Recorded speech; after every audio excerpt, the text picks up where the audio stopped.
My name is Roger Gatehouse, and I've been in Canada for 30 odd years, I think.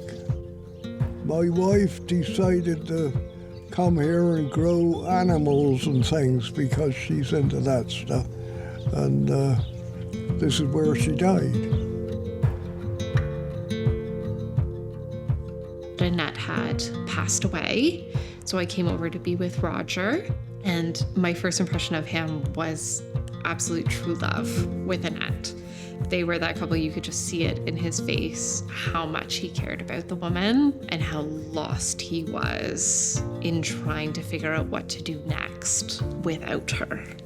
Roger is the spouse of the patients. The tools we have to support people who aren't patients are a little bit more limited, so we need to rely on others to do that. And having spent time with Roger, clearly seeing that there was going to be a need for him, I called Dorothy over at Lambton Elderly Outreach.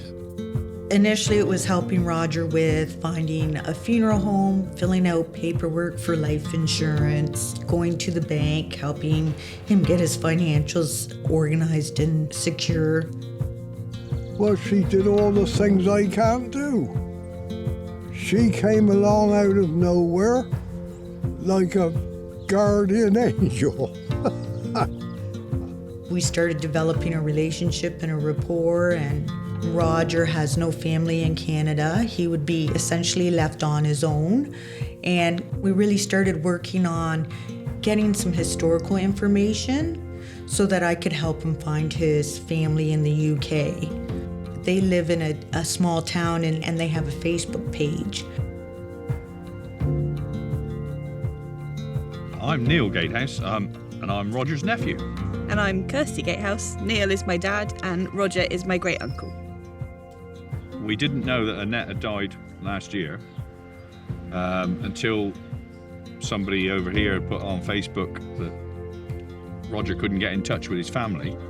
Well, Roger had said that he wanted to come back to the UK, so we put the wheels in motion. It was probably one of my happiest moments because here's a person who has no one and now has family reaching out to him.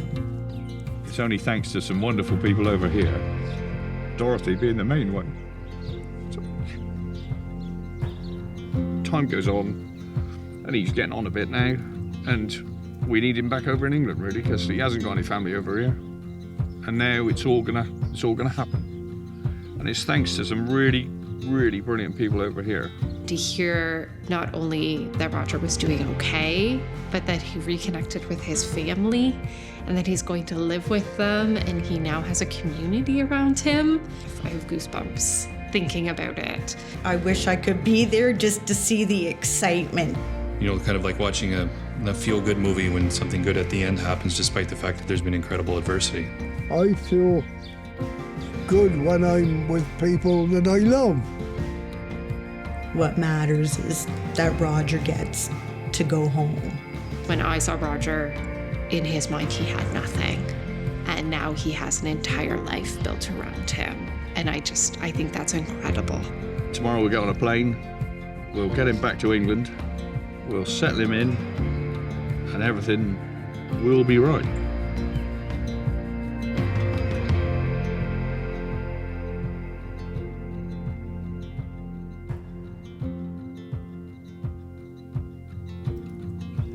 I'll be eternally grateful.